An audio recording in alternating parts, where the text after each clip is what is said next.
और आपके आका सच्चे नबी सल्लल्लाहु अलैहि वसल्लम ने फरमाया, ऐ मेरे सहाबा, जहन्नम के अंदर एक वादी है। अब जरा तवज्जो से सुनना। दूसरे कबीरा गुनाह की तरफ आते हैं और तीसरे इसमें दो गुनाहों का जिक्र होगा। मेरे और तुम्हारे सच्चे नबी सादिक व मसदूक सल्लल्लाहु अलैहि वसल्लम ने फरमाया, ऐ मेरे सहाबा, जहन्नम में एक वादी है। उस वादी का हाल यह है कि एक दिन में 5 मरतबा जहन्नम भी उससे पनाह मांगता है। यानी जहन्नम भी जिससे पनाह मांगे, एक ऐसी वादी जहन्नम में मौजूद है। आग जिससे पनाह मांगे वो कैसी आग होगी, जहन्नम जिससे पनाह मांगे वो कैसी जहन्नम होगी। मैं अपने एक एक रिवायत का जिम्मेदार हूं, जो बयान कर रहा हूं आप उससे हवाला ले सकते हैं। मैं कोई हवा में गिरा नहीं लगा रहा हूं, मैं कोई आपको मुबालगा आराई नहीं कर रहा हूं। अल्लाह करे किसी के दिल में बात उतरे। मेरी माए और बहनें भी हजारों की तादाद में मौजूद हैं, सब दिल के कानों से सुनो। अल्लाह अकबर। हजरते अल्लाह अल्लाह मुस्तफा करीम रऊफुर रहीम गैब दा नबी सल्लल्लाहु अलैहि वसल्लम फरमाते हैं, जहन्नम में एक वादी है जिससे जहन्नम भी एक दिन में 5 मरतबा अल्लाह की पनाह मांगता है। अल्लाह अकबर। फिर मेरे आका फरमाते हैं, उस जहन्नम की वादी की हरारत और गर्मी ये है, तपिश ये है कि उसके अंदर अगर पहाड़ भी डाल दिए जाएं तो पहाड़ भी पिघल पिघल जाएं। यानी जहन्नम उससे 5 बार पनाह मांगे, ऐसी वादी है। और उसमें अगर पहाड़ डाले जाएं तो पहाड़ भी पिघल पिघल जाएं। सहाबे किराम ने अर्ज की, या रसूल अल्लाह, हमारे माँ बाप आप पे कुर्बान आका, जिसमें पहाड़ भी पिघल जाएंगे और जिससे एक दिन में 5 मरतबा जहन्नम पनाह मांगता है, हुजूर उस वादी में किसको डाला जाएगा, उसमें किसको रखा जाएगा, वो किसका ठिकाना होगा? तो मेरे आका फरमाते 2 लोगों का ठिकाना होगा, जिससे 5 बार जहन्नम पनाह मांगे और जिसमें पहाड़ भी पिघल जाए, उसमें 2 लोग डाले जाएंगे। नंबर 1, हराम खाने वाला, हराम लुक्मा खाने वाला। हराम लुक्मा मतलब जुआ खेलता है, उसके पैसे से खुद खाता है, बच्चों को खिलाता है। सट्टा खेलता है, शराब का धंधा करता है, सूद का, ब्याज का, इंटरेस्ट का धंधा करता है। आप जानते हैं वो उसमें डाला जाएगा जिसमें पहाड़ भी पिघल जाएंगे। हराम मत खाओ। कोई सोचे मेरी तो किराना की दुकान है, मैं तो हलाल कमाता हूं। अगर किराना दुकान पे भी झूठ बोल के सौदा बेचते हो वो भी हराम है। दूध में पानी मिलाते हो, हराम है। तेल में मिलावट करते हो, हराम है। धोखा देकर कारोबार करते हो, हराम है। सुन लो, हराम न कमाओ। अल्लाह ने हमारे मुकद्दर में लिख दिया है। क्या लिख दिया है? कि अल्लाह तुम्हें दौलत कितनी देगा, माल कितना देगा। याद रखना, हराम से मत कमाओ। अगर हलाल से कमाओगे तो भी उतना ही मिलेगा और हराम से कमाओगे तो भी उतना ही मिलेगा। तकदीर से ज्यादा वक्त से पहले न किसी को मिला है न किसी को मिल सकता है। हलाल कमाओ, हलाल। उसमें क्या है देखो, हलाल में बरकत है। हलाल देर से आता है, हलाल कम आता है, लेकिन बरकत अल्लाह ने रखी है। और हराम ज्यादा ज्यादा आता है, जल्दी जल्दी आता है, लेकिन उसमें बरकत नहीं होती। एक आसान मिसाल से आपको समझाऊं, देखो और गौर करो। अल्लाह अकबर। के कुत्ते कितने बच्चे पैदा करता है? कुत्ते के कितने बच्चे होते हैं? एक साल में 12-12, 14-14 बच्चे होते हैं। लेकिन क्या आपने हर घर के दरवाजे पे कुत्ते को देखा है? हालांकि दुनिया के कोई मजहब का आदमी कुत्ता नहीं खाता, दुनिया के कोई मसलक का आदमी कुत्ता नहीं खाता, लेकिन कुत्ते 12 पैदा हो, साल में 14 पैदा हो, हर दरवाजे पे नजर नहीं आते। और कुत्तों का रेवड़ कभी नजर नहीं आता। कुत्ता तन्हा तन्हा चलता है, या 2, 4, 6 जमा हो जाए तो अलग बात है, मगर कुर्बान जाए, बकरी 2 पैदा होती है साल में, या 3 पैदा होती है और हजारों जमा होती है। बंगाल वाले भी जबा कर रहे हैं, ईरान वाले भी जबा कर रहे हैं, यमन वाले भी जबा कर रहे हैं। पूरी दुनिया में जबा हो रही है, लेकिन हर दरवाजे पर भी नजर आ रही है। और जंगल में रेवड़ भी नजर आ रहा है, आती हुई कम नजर आती है, लेकिन इतनी ज्यादा है क्यों? तो तुम्हारा ईमान गवाही देगा। कुत्ते को अल्लाह ने हराम किया है, उसमें बरकत नहीं है। बकरी को हलाल किया है अल्लाह ने, उसमें बरकत अता। नारे तकबीर, नारे रिसालत,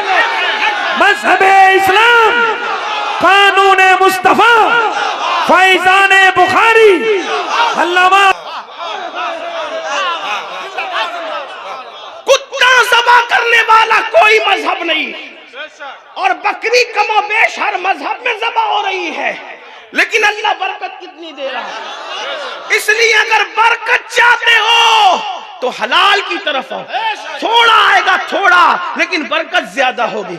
एक और बात अर्ज करूं, अल्लाह जिससे नाराज उसमें बरकत नहीं, और अल्लाह जिससे राजी उसमें बरकत है।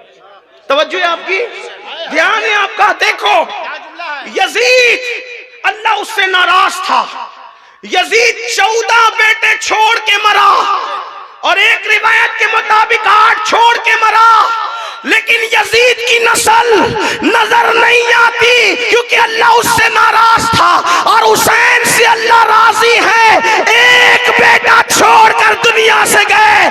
आज मुसलमानों का कोई मोहल्ला नहीं है जहां भी औलाद हुसैन मौजूद।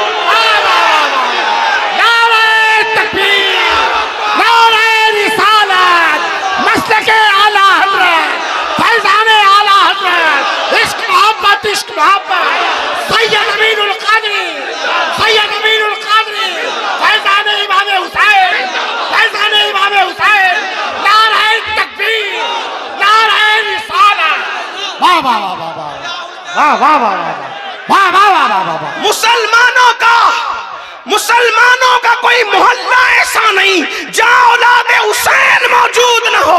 अरे बंगाल के इस्तेहात में भी ये सादात बुखारी औलाद हुसैन। इराक जाओ तो शेख रिफाई औलाद हुसैन, बगदाद जाओ तो शेख अब्दुल कादिर जिलानी औलाद हुसैन, क्योंकि वो हसनी भी है, वो हुसैनी भी है। गरीब नवाज औलाद हुसैन है, बख्तियार काकी औलाद हुसैन है, महबूब इलाही निजामुद्दीन औलिया औलाद हुसैन है, ख्वाजा उस्मान हारूनी औलाद हुसैन है। क्या पता चला, जिससे अल्लाह राजी रहता है उसमें बरकत देते। हलाल कमाओ, तुम्हारी नस्लें बैठ के खाएगी। जब अल्लाह बरकत दे तो कोई खत्म नहीं कर सकता। आप कहते नहीं मेरी रोजी पे किसी ने जादू कर दिया, किसी ने जादू किया हो या ना किया हो, हमारे करतूत का जादू इतना खतरनाक है, हमारे गुनाहों का जादू इतना खतरनाक है। कुरान कहता है वमा असाबकुम मिन मुसीबतिन फबिमा कसबत अयदीकुम, कि तुम पर जो भी मुसीबत आती है वो तुम्हारे गुनाहों की वजह से आती है। कहा मौलाना साहब, सैयद साहब, पीर साहब, 30 साल हो गए बेटी को रिश्ता नहीं आता। मैंने कहा पाप करना छोड़ दे।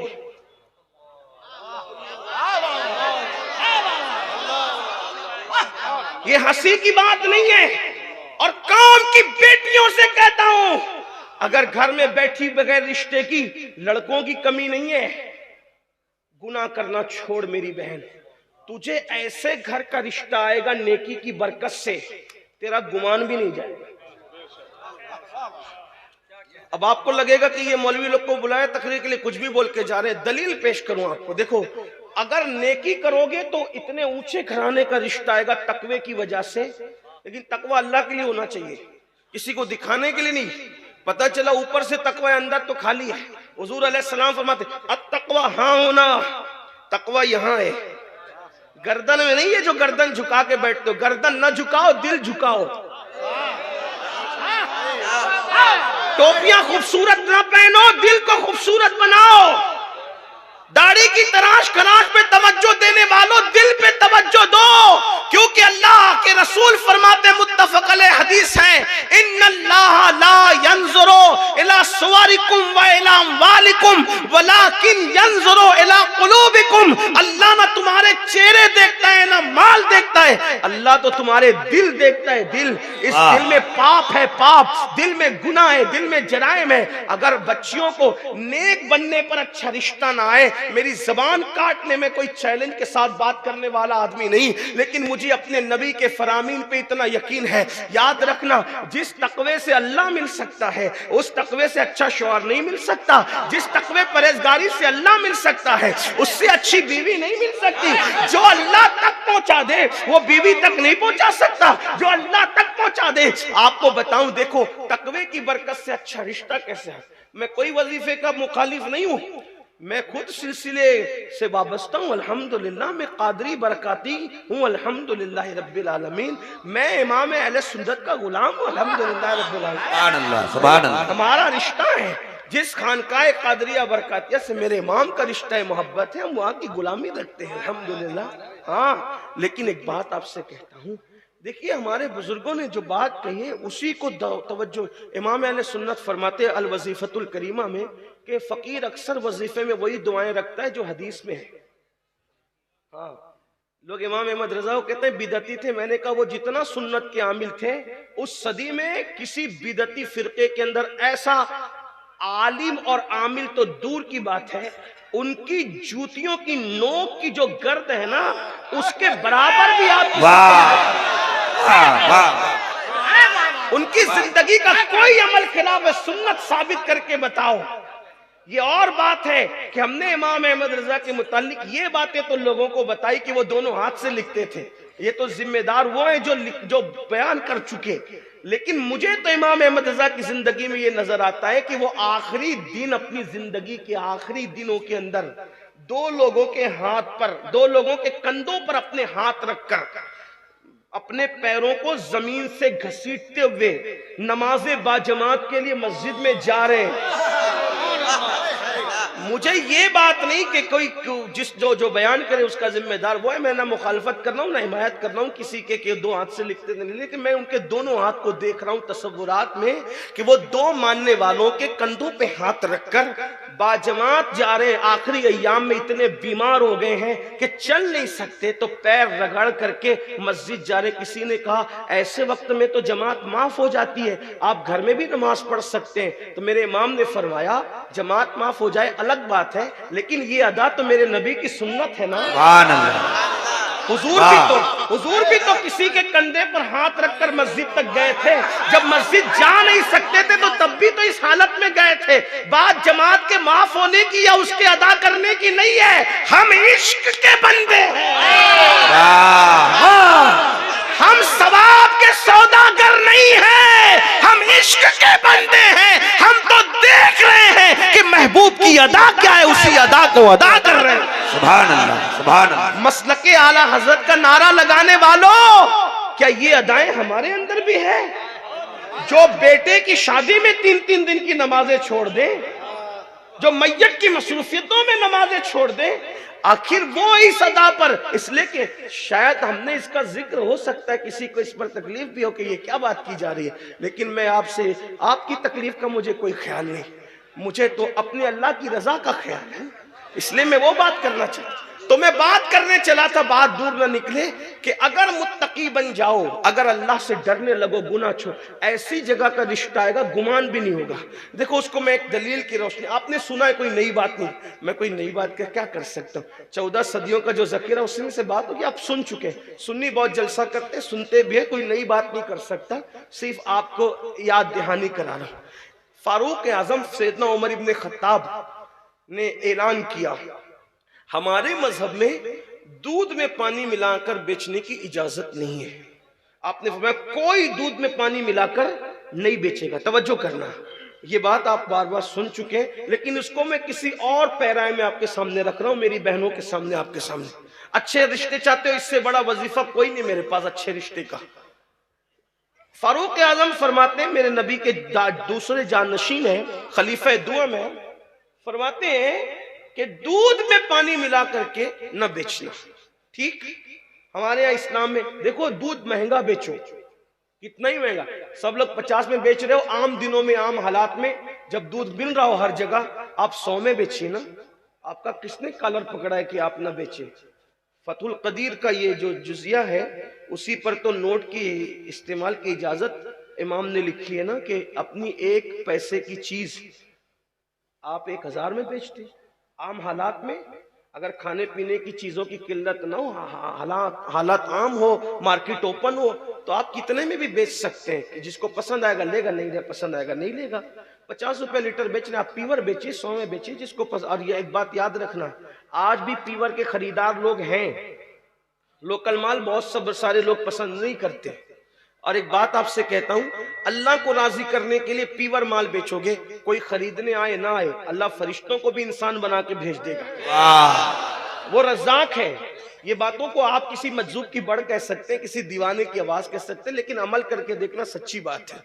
तो अर्ज क्या कर रहा था, फारूक आजम ने फरमाया पानी मिला के न बेचना। अब तो दूध में पानी मिला के नहीं बेचा जाता, अब तो पानी में दूध मिला के बेचा जाता है ना। हाँ, चेक करें, बल्कि अब तो दूध भी नहीं है, लोग पता नहीं कैसे कैसे केमिकल के अंदर जो वो पानी मिला करके उसको चाय बना करके बेचते हैं। अब तो रेलवे स्टेशन की चाय पीने की हिम्मत भी नहीं होती, पता नहीं दूध मिला होगा कि क्या मिला होगा, खुदा जाने क्या मिला होगा। ये हालात है।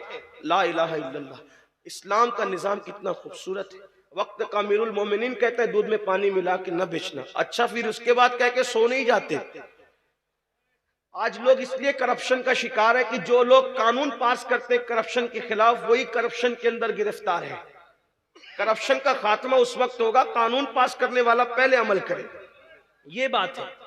तो फारूक आजम ने फरमाया दूध में पानी मिला के न बेचना। ठीक बात हो गई, लेकिन रात को निकलते थे मदीने शरीफ की गलियों में घूमने के लिए, कौन करप्शन कर रहा है, कौन क्या कर रहा है। अचानक एक कांपती हुई बूढ़ी आवाज फारूक आजम के कान में पड़ी, कांपती हुई बूढ़ी आवाज, बेटी। जी मम्मी, जी अम्मी। मैं अपने अल्फाज में कह रहा हूं, वरना आप कहें कि ये अरबी में मम्मी कहां से आ गया। ऐसा नहीं है, कुछ लोग तकरीर सूंघने भी आते हैं तो ऐसा नहीं है, बात अपने लहजे में कही जाती है, तो अरबी में जी भी नहीं है, ठीक है, लेकिन बात तो आपकी करनी है ना, वरना अरबी मतन आपके सामने पढ़ूंगा तो आपको क्या समझ में आएगा। और मेरी गुजारिश ये भी है, मेरी आदत भी है कि मैं बहुत हल्की जबान इस्तेमाल करना चाहता हूँ, ताकि मेरे किसान भाई भी समझ ले, छोटे छोटे बच्चे भी समझ ले। ये तो कहा, जी अम्मी क्या बात है। कहा कि बेटा जल्दी से दूध में पानी मिला दो, रात का आखिरी पहर है। बूढ़ी माँ अपनी जवान बेटी से कहती दूध में पानी मिला। बूढ़ी माँ की आवाज सुनकर जवान बेटी की तरफ जब कान लगे फारूक आजम, तो उसने कहा अम्मी तुम्हें पता नहीं, अमीरुल मोमिनीन ने मना किया ना दूध में पानी मिलाकर बेचने से, मैं दूध में पानी ना मिलाऊंगी। तो क्या कहा, बेटी वो अमीर तो हमारा सो रहा होगा, उमर सो रहे होंगे, वो कहां देख रहे हैं। तो पता है जवान बेटी ने क्या कहा, अम्मी अमीर तो नहीं देख रहा है, लेकिन तेरा और मेरा और अमीर का खुदा तो देख रहा है। वाह सुभान अल्लाह। अब इस पर यहां तक तो आपने सुना, अब तवज्जो करें। फारूक आजम ये सुनकर आंखें छलक पड़ी कि जवानों में ऐसे लोग मौजूद है, अभी भी जवान ऐसे लोग मौजूद है मेरे मजहब में, मेरे मदीने में। तो वहां पर आपने निशान लगा दिया, घर पे निशान लगा दिया, निशान लगाए, घर गए, आंख में आंसू थे। सुबह हुई, अपने बेटों को जमा किया और जमा करके फरमाया देखो मैं बूढ़ा हो चुका हूं, अब मैं कोई शादी नहीं कर सकता। तुम में कौन है जो उस लड़की से शादी करेगा जो अल्लाह से डर करके दूध में पानी नहीं मिला रही थी, उससे कौन शादी करेगा। आपके एक बेटे तैयार हो गए कि अब्बू मैं शादी करूंगा। आप देखें कोई रिश्ते में बीच किसी बिचौलिया को डाला गया, किसी अगवा को डाला गया, किसी अगवा ने अगवाई की। एक लड़की का तकवा, अल्लाह अकबर, मदीने मुनव्वरा के आम घराने का रिश्ता नहीं आया, वक्त के अमीरुल मोमिनीन का रिश्ता बगैर मांगे घर तक के चल कर आया। और वो तकवे की बरकत थी, परहेजगारी की बरकत थी, और फिर फारूक आजम की वो लड़की बहू बन गई, वक्त के अमीरुल मोमिनीन की बहू बनी। क्यों? डिग्री की वजह से नहीं, हुस्न की वजह से नहीं, माल की वजह से नहीं, नसब की वजह से नहीं, सिर्फ तकवे की बरकत से अमीरुल मोमिनीन की बहू बनी। और सिर्फ अमीरुल मोमिनीन की बहू नहीं बनी, बल्कि जब उस लड़की की शादी हुई तो अल्लाह ने फारूक आजम के बेटे और उस लड़की से एक और बेटी अता फरमाई। और उस बेटी का निकाह फिर एक जगह हुआ। उसी बेटी से जो बेटा पैदा हुआ, उसी बेटे को दुनिया ने हजरत उमर इब्ने अब्दुल अजीज के नाम से जाना और पहचाना। यानी वो सिर्फ उमर की बहू ना बनी, बल्कि 14वीं पहली सदी का मुजद्दिद और दूसरे अमीरुल मोमिनीन, अजीम अमीरुल मोमिनीन जो है उनकी नानी भी बन रही है ना। वो उमर इब्ने अब्दुल अजीज की नानी भी बन रही है, एक और अमीरुल मोमिनीन की, यानी उमर इब्ने अब्दुल अजीज की नानी बनी वो। पता चला तकवे की बरकतें ये हैं। तो मेरे आका अलैहिस्सलाम के प्यारे दीवानों, बात दूर निकली। अर्ज क्या कर रहा था कि हराम न कमाओ। और एक और जुमला देखिए, आप अगर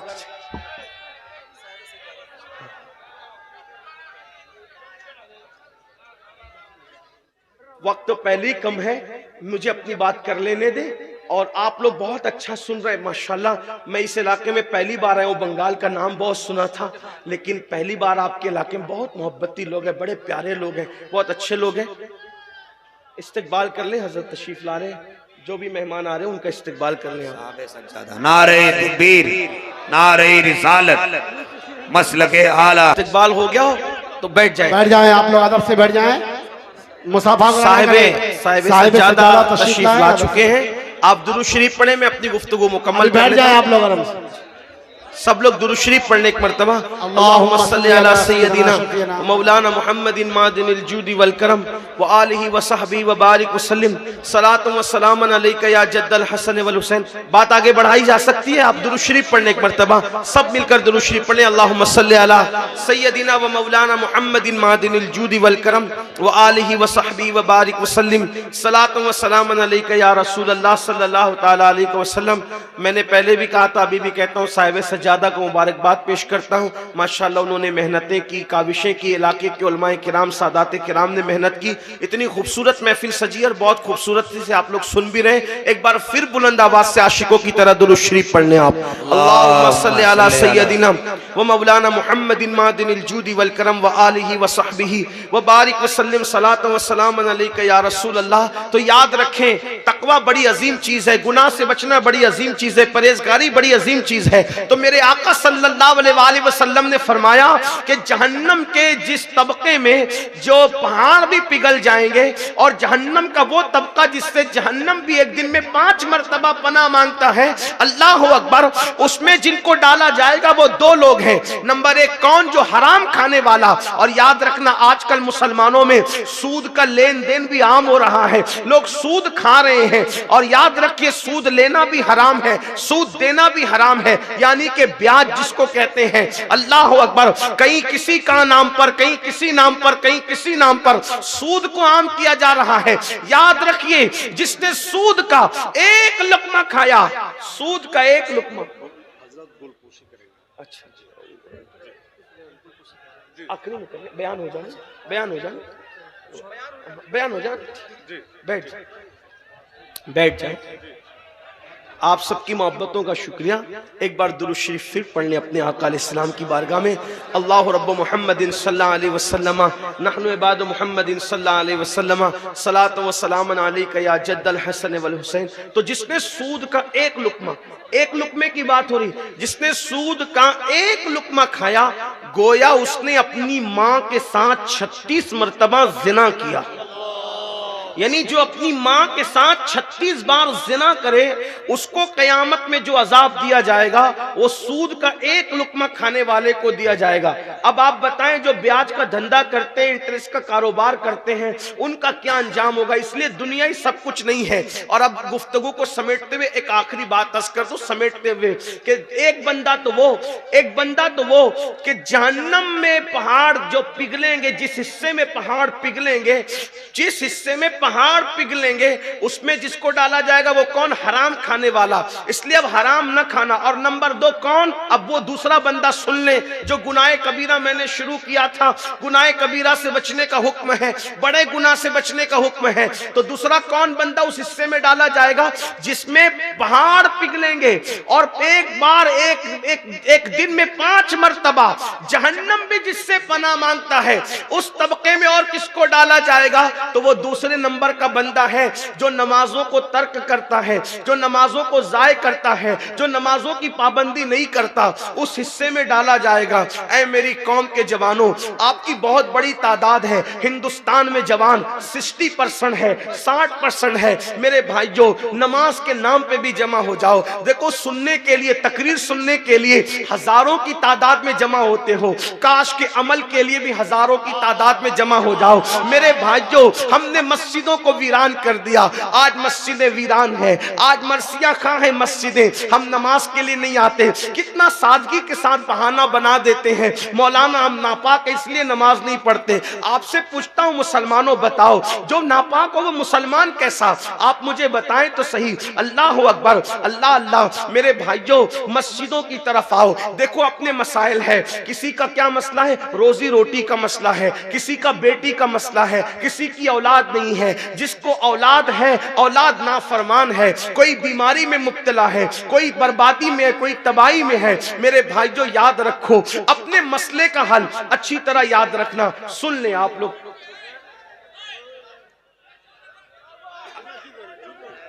देखिए कि मैं इस माहौल में गुफ्तगू करने का आदी हूं।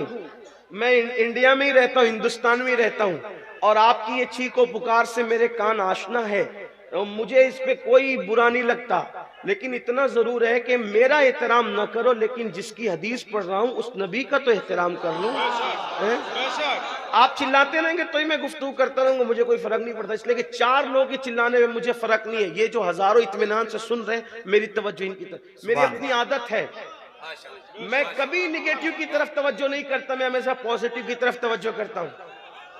चुप रहें, खामोश रहें, बैठ जाएं, दुरूद शरीफ पढ़ें, बैठे बैठे, बहुत अच्छे लोग हो, बहुत अच्छे हो मेरे भाइयों। दुरूद शरीफ पढ़ लो, एक बार बुलंद आवाज से पढ़ लो दुरूद शरीफ। अल्लाह रब्बु मुहम्मदिन सल्लल्लाहु अलैहि वसल्लम नहनु इबादु मुहम्मदिन सल्लल्लाहु अलैहि वसल्लम।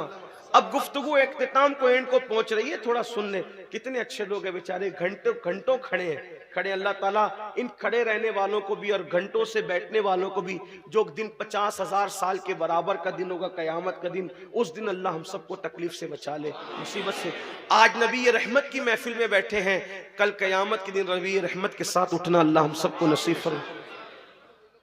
कोई कारोबार के मामले में परेशान, कोई रोजी रोटी के मामले में परेशान, कोई बेटी के मामले में परेशान, किसी को औलाद नहीं है वो दुखी है, जिसको है वो औलाद से दुखी है, औलाद फरमा बरदार नहीं। अब हमारे मसाइल का हल कहाँ? हम सोचते हैं हुकूमतें बदलेगी, फलां पार्टी आएगी तो मसले का हल होगा, फलां वजीफा पढ़ लेंगे तो मसले का हल होगा, फलां तावीज दे लेंगे तो मसले का हल होगा, ये दुआ कर देगा तो मसले का हल होगा, वो दुआ कर देंगे तो मसले का हल होगा। चलो अमीनुल कादरी आ गया है, हमारी बस्ती में उससे दुआ करा लो, वो दुआ कर देगा तो मसले का हल होगा। एक बात आपको बताऊं, सच्ची बात बताऊं, जब तक मस्जिद में नहीं आओगे अपने मसले का हल कोई नहीं कर सकता। कल भी अपने मसाइल का हल मस्जिदों में था और अब भी अपने मसाइल का हल मस्जिदों में है। मुझ जैसा क्या, मुझसे कोई बहुत बड़ा भी इंसान आप ले आओगे और वो भी आपके लिए दुआ कर दे तो अल्लाह उसकी दुआ भी आपके हक में कबूल नहीं करेगा। क्यों कबूल नहीं करेगा? क्योंकि अल्लाह के रसूल का फरमान है, मेरे और तुम्हारे नबी का फरमान है, मेरे और तुम्हारे आका का फरमान है कि जो नमाज छोड़ देता है नेकों की दुआ से अल्लाह उसका हिस्सा खत्म कर देता है, नेकों की दुआ से अल्लाह उसका हिस्सा उठा लेता है। बल्कि आपको ये बात कहूं, मुसलमानों अगर नमाज पढ़ो तो तुमको मेरी दुआ की और किसी की दुआ की जरूरत नहीं है, क्योंकि हमारे नबी हमारे लिए 1450 साल पहले इतनी दुआएं कर चुके हैं कि अब हमें मजीद किसी की दुआ की जरूरत नहीं है। लेकिन उस दुआ के हम तक पहुंचने में, उसका फैजान पहुंचने में एक चीज रुकावट बनी हुई है। क्या रुकावट बनी हुई है? कि हमने रसूलुल्लाह को नमाज छोड़ करके नाराज कर दिया है। अगर हम सजदा करके हुजूर को राजी कर लें तो हुजूर की दुआओं की बरकतें आज भी हमें हरा भरा कर सकती है, आज भी हमें बरकतों से माला माल कर सकती है। कितनी अजीब सी बात है, हमें व्हाट्सएप के लिए टाइम है, फेसबुक के लिए टाइम है, ट्विटर के लिए टाइम है, हर चीज के लिए टाइम है, बीवी बच्चों के लिए टाइम है, दोस्त अहबाब के लिए टाइम है, आखिर अल्लाह की इबादत के लिए टाइम क्यों नहीं है? वो अल्लाह को टाइम नहीं देते। कितने बेशरम हो गए हम, किस कदर गद्दार हो गए हम, किस कदर बेवफा हो गए हम अल्लाह को टाइम देने के लिए तैयार नहीं। वो अल्लाह जिसने जिंदगी दी, वो अल्लाह जिसने माँ के पेट में हमारी खूबसूरत शक्ल बनाई, कभी आईने में अपनी शक्ल देख के इतराने से पहले सोचा होता अगर यही शक्ल को अल्लाह चूहे जैसी बना देता, कुत्ते जैसी बना देता, बंदर जैसी बना देता, है कोई पूछने वाला उससे कि तूने ऐसा क्यों किया? आप बताएं, अल्लाह इंसान न बनाता सुअर बना के पैदा करता, कोई पूछने वाला होता कि सुअर क्यों बनाया? कुत्ता बना के पैदा करता, कोई पूछने वाला होता कुत्ता क्यों बनाया? अल्लाह अकबर। अपनी खूबसूरत शक्ल को देखने वालों, कभी कभी अल्लाह रब्बुल इज्जत के एहसान को तो सोचो। वो अल्लाह कितना शान वाला है जिसने मुझे इतना खूबसूरत बनाया। लोग मुझे देख के मेरी तारीफ करते हैं। कुरान इंसान की हुस्न को बयान करते हुए कहता है, वह तीन व जैतून व तूर सीनीन व हाज़ल बलदिल अमीन लक़द खलक़नल इंसान फी अहसनी तक़वीम। तीन की कसम, जैतून की कसम, तूर सीना की कसम, और कसम है उस शहर की, अमन वाले शहर की। बल्कि मुफस्सिरीन क्या कहते हैं? अब आइए मुफस्सिरीन के कौल के मुताबिक उसकी तफसीर के हवाले से उसका मफ़हूम बयान करूं, शहर इब्राहिम की कसम, शहर मूसा की कसम, शहर ईसा की कसम, शहर मोहम्मद की कसम, चारों महबूबों के शहर की कसम उठाकर कहा जा रहा है, ए अल्लाह अगर बगैर कसम के भी तू कहे तो हम तेरी हर बात मानते हैं, ला रैबा फी, तेरी किसी बात में हमें शक नहीं है, लेकिन चार चार कस्में उठाकर कह रहा है। और वो भी कसम कौन सी? उस शहर की कसम जिसमें इब्राहिम पैदा हुए, उस शहर की कसम जिसमें मूसा पैदा हुए, उस शहर की कसम जिसमें ईसा पैदा हुए, उस शहर की कसम जिसमें महबूब पैदा हुए। पता चला नबियों की पैदाइश कोई मामूली चीज नहीं है। अल्लाह चार चार महबूबों के चार चार नबियों की मौलूद की कसम उठा रहा है। इससे पता चला मौलूद की अहमियत क्या है। इससे पता चला मौलूद की अहमियत है। लोग कहते हैं मिलाद मनाने से क्या होता है। मैंने कहा जो मनाते उनसे पूछ क्या होता है, क्या होता है? मिलाद मनाने वाले से पूछ। अगर काफिर भी मिलाद मनाए भतीजा समझ के तो जहन्नम में उसका अजाब भी कम हो जाता है। हाँ, जहन्नम में उसका अजाब भी कम हो जाता है। वो कहा तुम लोग तो ख्वाब की बातें बयान करते हो। हमने कहा ख्वाब की बात हम बयान करते तो मुजरिम होते ही। इमाम बुखारी ने बयान फरमाया है।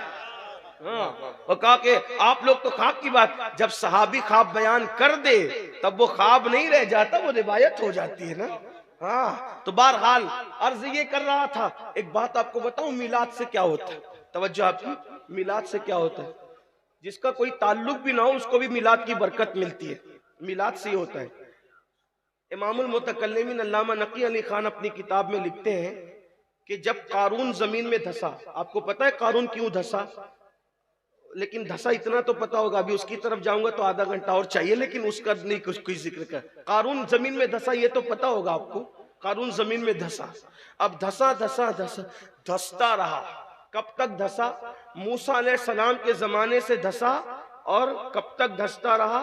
रसूलुल्लाह की विलादत से पहले तक धंसता रहा। जैसे हुजूर की विलादत हुई और हुजूर के कदम जमीन को लग गए, अल्लाह ने फरमाया अब कारून न धंसेगा, क्योंकि महबूब के कदम जमीन को लग गए।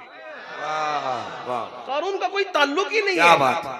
मिलाद मुस्तफा से कारून का कोई ताल्लुक नहीं। लेकिन बात कितनी है, वमा अरसलनाका इल्ला रहमतल लिल आलमीन। रहमतुल लिल आलमीन ने पैर जमीन पे क्या रख दिए।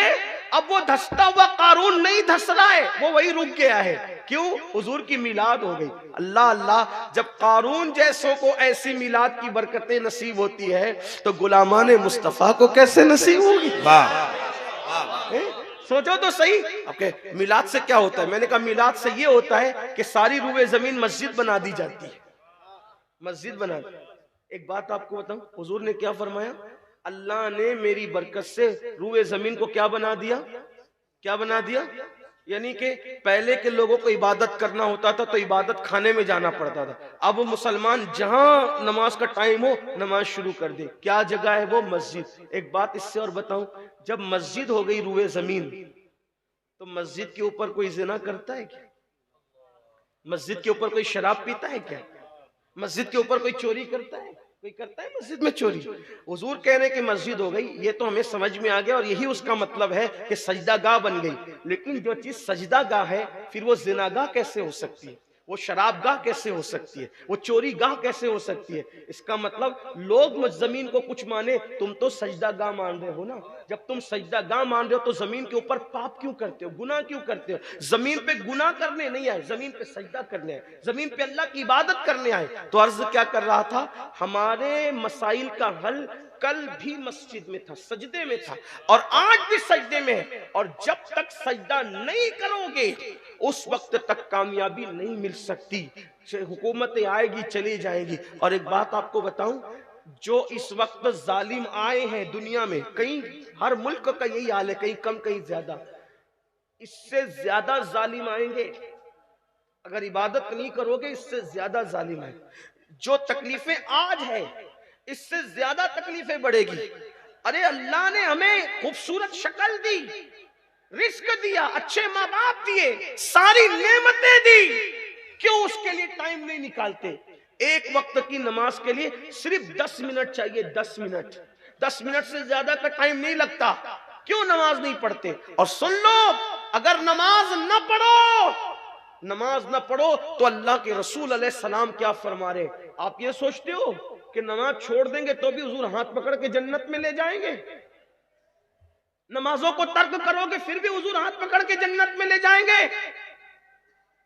याद रखो, अल्लाह के रसूल ने फरमाया कि जो जानबूझ के नमाज छोड़ दे, मैं मोहम्मद उससे बेजार हूं, कयामत के दिन उसके साथ मेरा कोई वादा नहीं है। अल्लाह अल्लाह अल्लाह। हुजूर फरमा रहे, होश के नाखून लो, जिससे माँ बाप बेजार हो जाएं, मरते वक्त उसकी जबान पे कलेमा नहीं आता। जिससे अल्लाह के रसूल बेजार हो जाएं, मरते वक्त उसकी जबान पे कलेमा कैसे आएगा?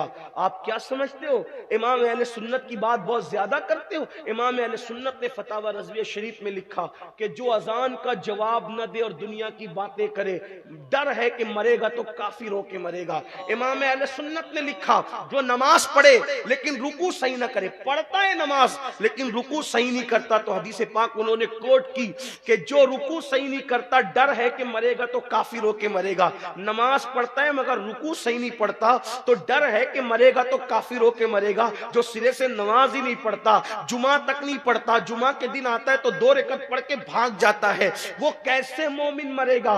वो ईमान पर कैसे मरेगा? और आपको बताऊं, अल्लाह के रसूल अलैहिस्सलाम हजरत अबू हुरैरा से फरमाते हैं, ए अबू हुरैरा, बेनमाजी के साथ ना बैठा करो, इसलिए कि बेनमाजी पर मुसलसल अल्लाह की लानत बरसती रहती है। हुजूर अपने सहाबा को बेनमाजी के साथ बैठने से रोकते हैं। आपसे पूछना चाहता हूं, बेनमाजी बनकर हुजूर के आशिक कैसे हो सकते हो? बेनमाजी बनकर गौसे आजम के आशिक कैसे हो सकते हो? हम तो कादरी हैं। मैंने कहा अपना मुंह आईने में देखो, कौन से कादरी हो? सिर्फ कपड़ा पकड़ के किसी को कादरियत मिलती है? मेरे जुमले तल्ख हो तो माफ कर देना, लेकिन वो गौसे आजम शेख अब्दुल कादिर जिलानी जिनकी कादरियत पे नाश करते हो, गौसे पाक फरमाते हैं, बेनमाजी मरे उसे मुसलमान के कब्रिस्तान में दफन मत करो। जो गौसे आजम बेनमाजी को मुसलमान के कब्रिस्तान में गवारा नहीं करते, कब्रिस्तान गौस पाक का नहीं है। तवज्जो है आपकी? कब्रिस्तान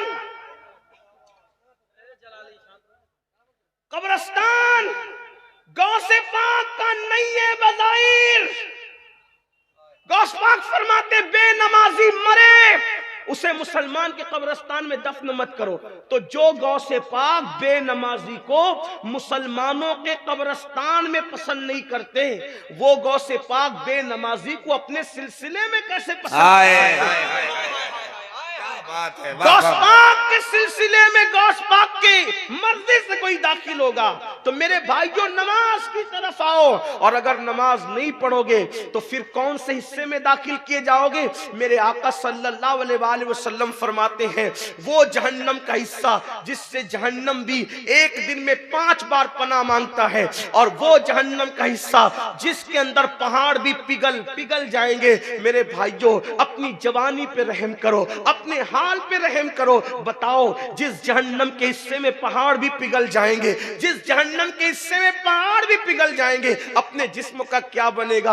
आओ सच्ची तौबा कर लो, अल्लाह की बारगाह में माफी तलब कर लो। उर्स बुखारी में आने वालों, अहद करके जाओ कि आज के बाद कभी नमाज नहीं छूटेगी, आज के बाद कभी बदनजरी नहीं करेंगे, आज के बाद गुनाह कबीरा की तरफ नहीं जाएंगे। अगर आपने सच्ची तौबा कर ली तो हमारे नबी सल्लल्लाहु अलैहि वसल्लम फरमाते हैं, गुनाह से तौबा करने वाला ऐसा है जैसे उसने गुनाह किया ही नहीं। आज बदल जाओ, कान खींचने का नाम तौबा नहीं, गाल पीटने का नाम तौबा नहीं, अस्तगफिरुल्लाह अस्तगफिरुल्लाह पढ़ने का नाम सिर्फ तौबा नहीं, बल्कि तौबा ये है अपने अल्लाह से वादा करो, आज से पहले कोई गुनाह हो गया हो तो मौला मैं माफी मांगता हूँ। आज के बाद सर्दी हो या गर्मी हो, बारिश हो, कुछ हो, एक बार आपसे कहता हूँ, अगर आप कहते ना कि मेरे पैर पकड़ के कह दे नमाजी बन जा, तो मैं आपके पैर भी पकड़ के कहता। लेकिन मुसलमानों हाथ जोड़ के कहता हूं, नमाज छोड़कर हम रसूलुल्लाह के सच्चे उम्मती नहीं हो सकते। कुछ करो या ना करो, कम से कम नमाजी बनो। जो नमाजी बनता है वो दीनदार खुद ब खुद बन जाता है।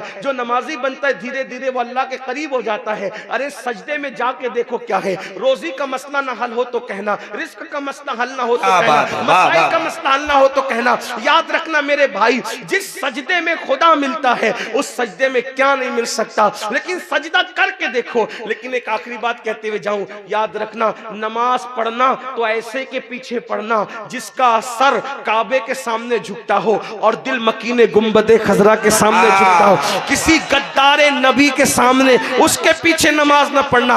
इमाम उसको बनाओ, इमाम उसको बनाओ जो इमामुल अंबिया का अदब करता हो और जिसका अकीदा ये हो, उन्हें जाना, उन्हें माना, न रखा गैर से काम। लिल्लाहिल हम्द, मैं दुनिया से मुसलमान गया।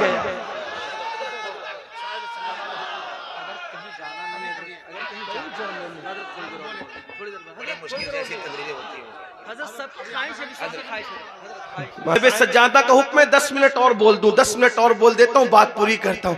तौबा करो, आज से पहले जो हो गया तौबा करो। और उर्स में अल्लाह वालों के पास बैठकर अगर कोई तौबा कर लेता है, उर्स में अल्लाह वालों के पास बैठकर कोई तौबा कर लेता है तो अल्लाह पाक उसकी जिंदगी बदल देता है, जिंदगी में इनकलाब बपा कर देता है। आओ मैं भी और आप भी सच्ची तौबा करें, इसलिए कि जब वलियों के यहाँ तौबा की जाती है, अल्लाह वालों के यहाँ तौबा की जाती है तो अल्लाह तबारक व तआला फिर गुनहगार को नहीं देखता बल्कि तौबा करने वाले की तौबा को कबूल कर लेता है। देखो एक रिवायत आपने सुनी होगी, अक्सर बयान की जाती है, अल्लाह अकबर, कि एक शख्स ने 99 कत्ल किए और 99 कत्ल करने के बाद उसके दिल में ख्याल आया कि मैंने तौबा करनी है, यानी बदल जाना है, नेक बन जाना है। तो उसने एक आदमी से मसला पूछा, किसी जानने वाले से मसला पूछा, भाई मैं 99 कत्ल किए मैंने, अब मैं अगर तौबा करूं तो कबूल होगी कि नहीं होगी? तो कुछ लोग ज्यादा देर होशियार होते हैं, अपने सिवा वो किसी को जन्नती समझते ही नहीं, अपने सिवा वो किसी को नेक समझते ही नहीं। तो उसने क्या कहा, वाह साहब 99 कत्ल कर लिए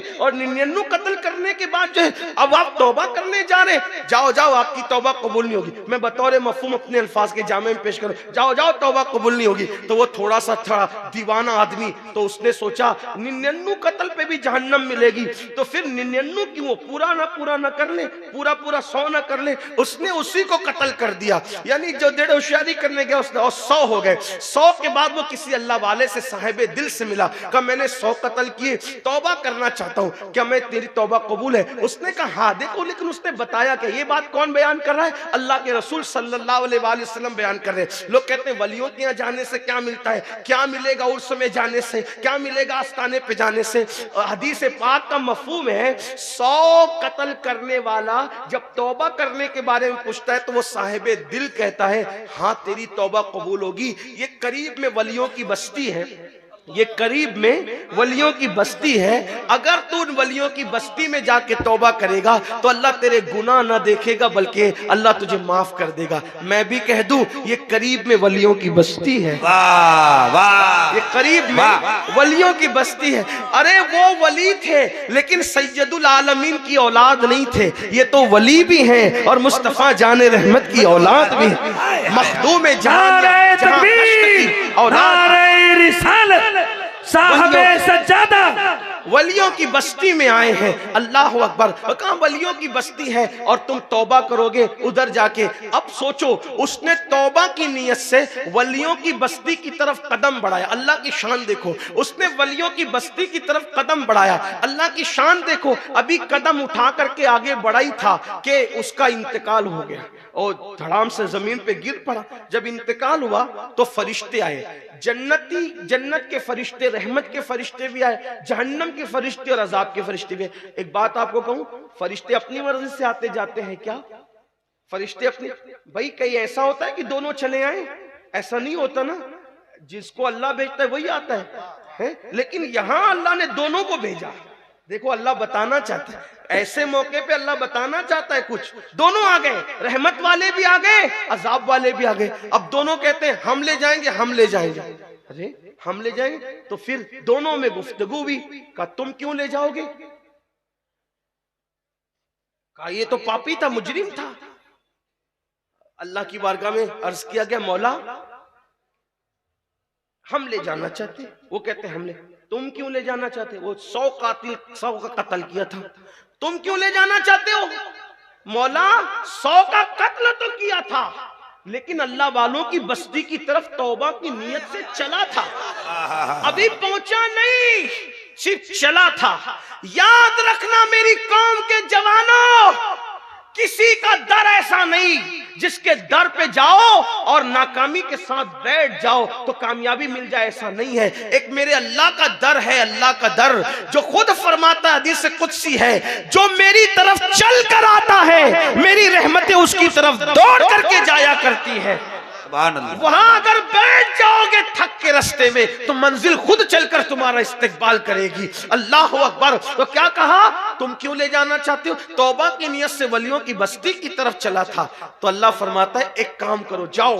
अब देखो, अब यहां पर कुछ लोग डंडी मारते हैं, तो कहा सिर्फ तौबा की नियत से वो बख्शा गया।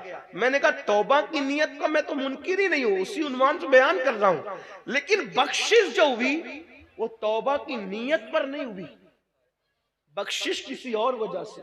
आपकी तवज्जो चाहता हूं। हाँ, तौबा की नियत का तो इनकार ही नहीं है, लेकिन बख्शिश क्यों हुई? भाई बख्शिश इस पे हो जाती, किस पे हो जाती? भाई तौबा की नियत से चला, अल्लाह कह देता मैंने माफ कर दिया, नियत से चला माफ कर दिया। लेकिन अल्लाह ने ये नहीं कहा, हदीस उठा कर देखे क्या कहा, इसके लाश से लेकर, इसकी लाश से लेकर इसके घर तक का फासला नापा जाए और इसकी लाश से लेकर वलियों के चौखट को नापा जाए, उनकी बस्ती को नापा जाए। अगर ये अपने घर के करीब हुआ तो जहन्नम में जाएगा, और ये वलियों की बस्ती के करीब हुआ तो जन्नत में जाएगा।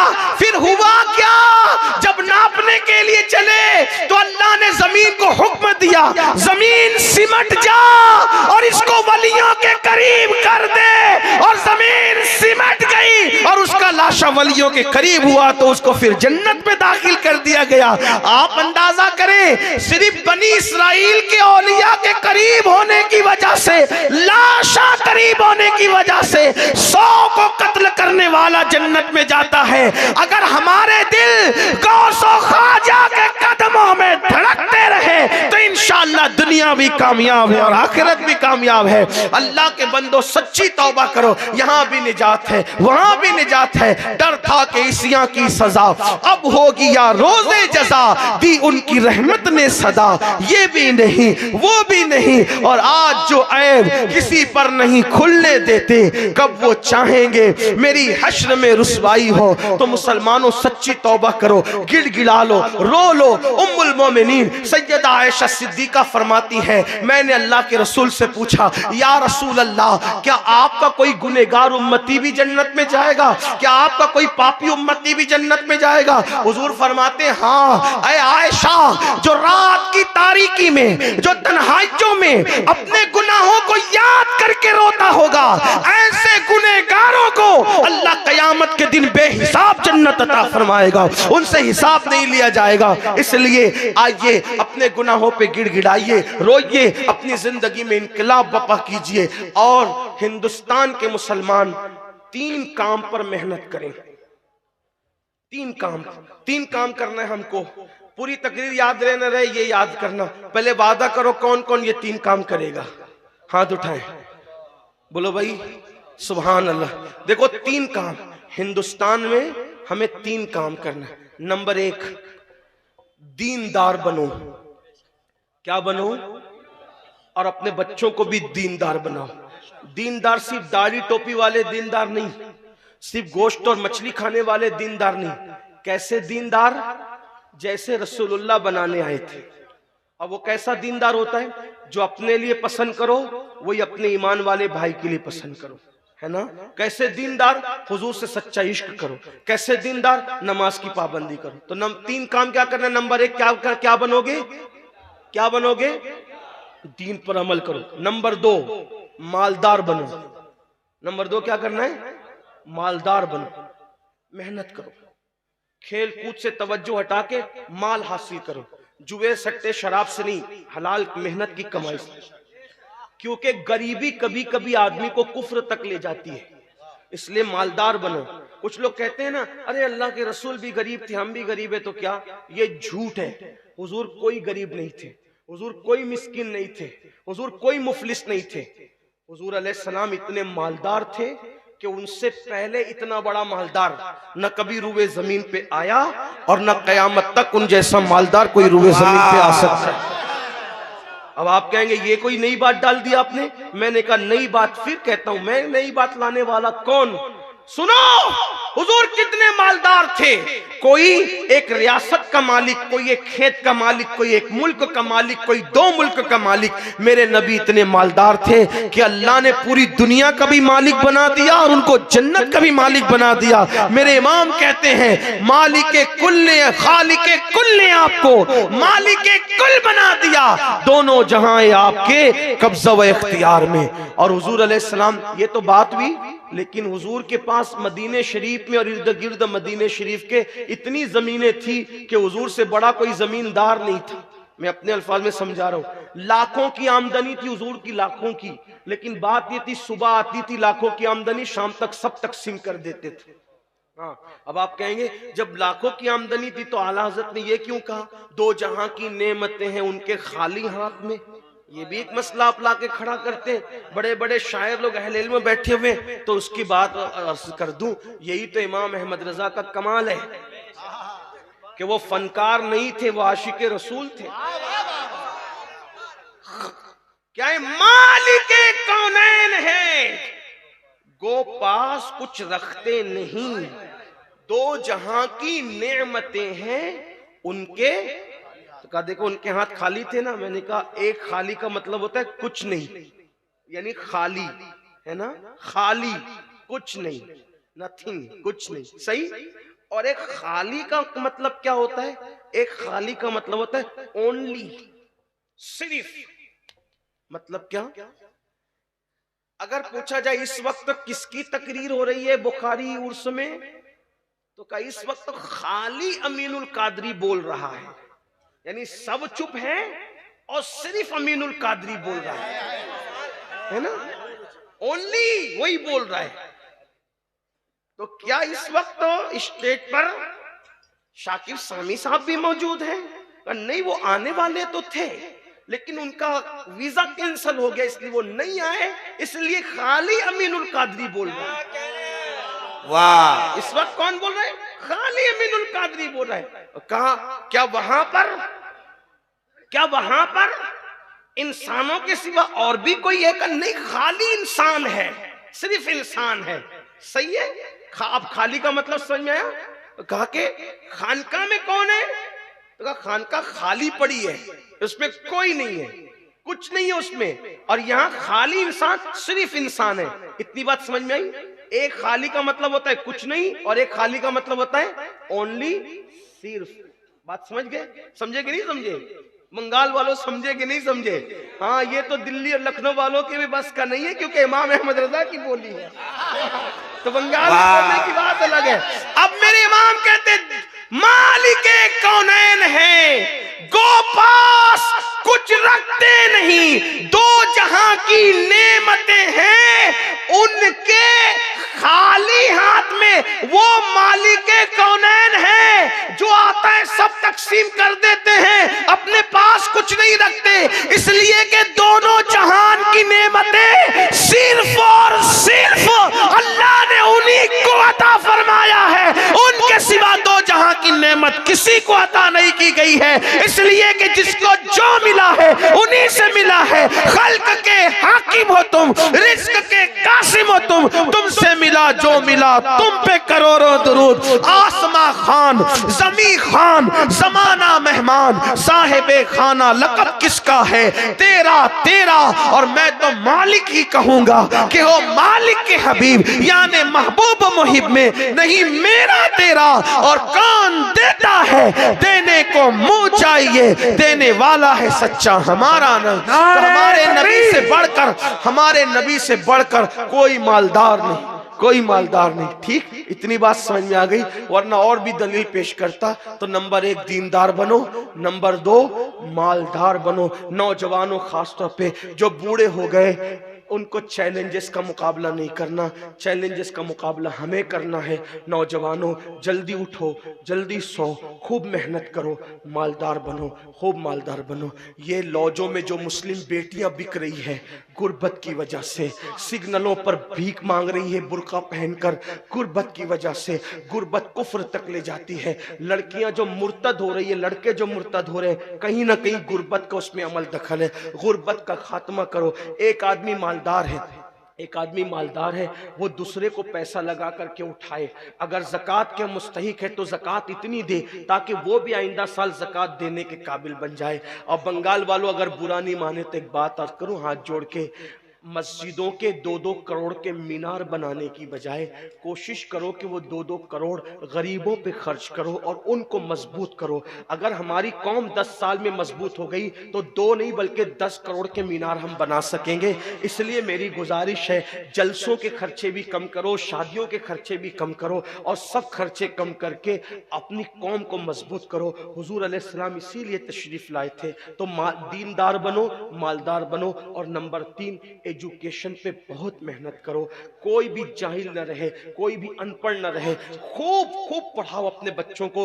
10वीं 12वीं तक कभी मत रुकना, बल्कि अपने बच्चों को IAS बनाओ, IPS बनाओ, डॉक्टर बनाओ, इंजीनियर बनाओ। डॉक्टर भी BUMS वाला मत बनाओ, बल्कि MD और आला से आला डिग्री दिलाओ। अब आप कहेंगे मौलाना पैसे नहीं है, मैं आपसे कहता हूं हर साल ईद पे नया कपड़ा ना बनाना पड़े ना बनाओ, धुले हुए कपड़ों पे ईद कर लो, लेकिन अपने बच्चों की तालीम पे खर्चा करो। इसी तरीके से किसी और जगह पर पैसे लगाने की बजाय 10 साल अगर इन 3 निकात पर आपने मेहनत कर दी, दीनदार बनो, मालदार बनो और एजुकेशन को आम करो, हर बंदे को पढ़ा लिखा बनाओ। आप कहेंगे मौलाना नौकरी नहीं मिलती, मैं कहता हूं हम नौकरी के लिए नहीं पढ़ते, हम अच्छा इंसान बनने के लिए पढ़ते हैं। इसलिए कि पढ़े लिखे की तिजारत में अनपढ़ की तिजारत में फर्क है, पढ़े लिखे की गुफ्तगू में अनपढ़ की गुफ्तगू में फर्क है, पढ़े लिखे के उठने बैठने में अनपढ़ के उठने बैठने में फर्क है। देखो आप, ये नहीं कहता हूं कि आप सब अनपढ़ हो, लेकिन एक बात आपसे कहता हूं, महफिल में पढ़े लिखों का अंदाज और होता है,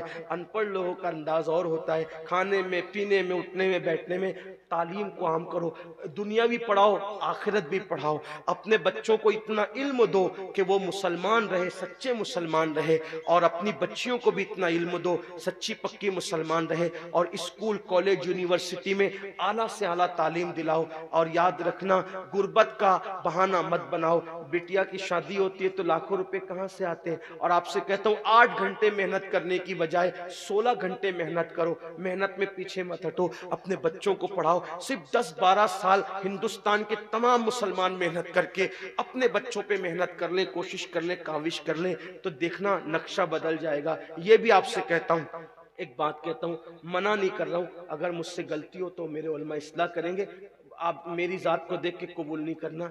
बाप के चेहलुम पर 40 देग पकाने की बजाय 1 देग पकाओ, उन 40 देगों का खर्चा बचाकर किसी बच्चे की तालीम पर अपने बाप के इसाले सवाब के लिए खर्चा कर दो।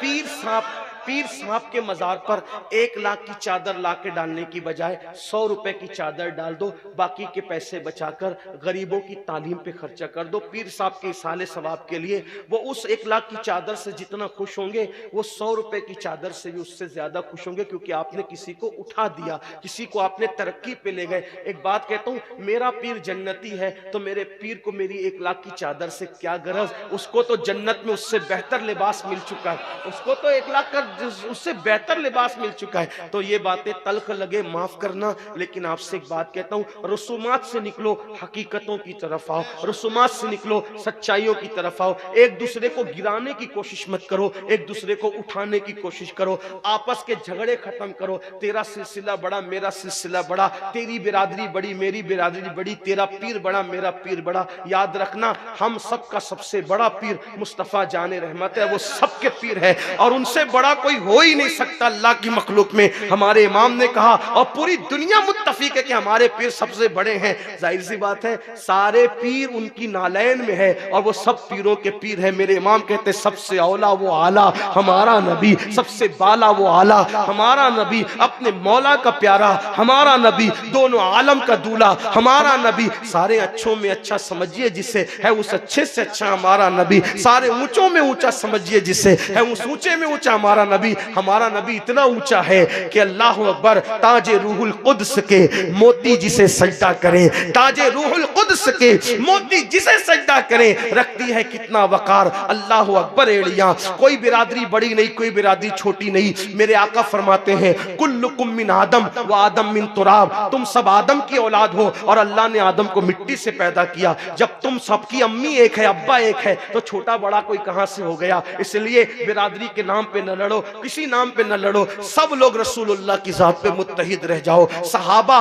और अहले बैत के अकीदे पे मुत्तहिद हो जाओ। और हाँ, जो नबी के गुस्ताख है, बेअदब है, उनके लिए तो अपना मौकिफ कल भी यही और आज भी यही और इंशाअल्लाह क़यामत तक यही कि दुश्मन अहमद पे शिद्दत कीजिए, मुल्हिदों की क्या मुरव्वत कीजिए, गैज़ में जल जाए बेदीनों के दिल, या रसूल अल्लाह की कसरत कीजिए, शिर्क ठहरे जिसमें ताज़िम हबीब, उस बुरे मजहब पे लानत कीजिए, कीजिए चर्चा उन्हीं का सुबह शाम, जाने काफिर पर क़यामत कीजिए। वमा अलैना इल्लल बलाग।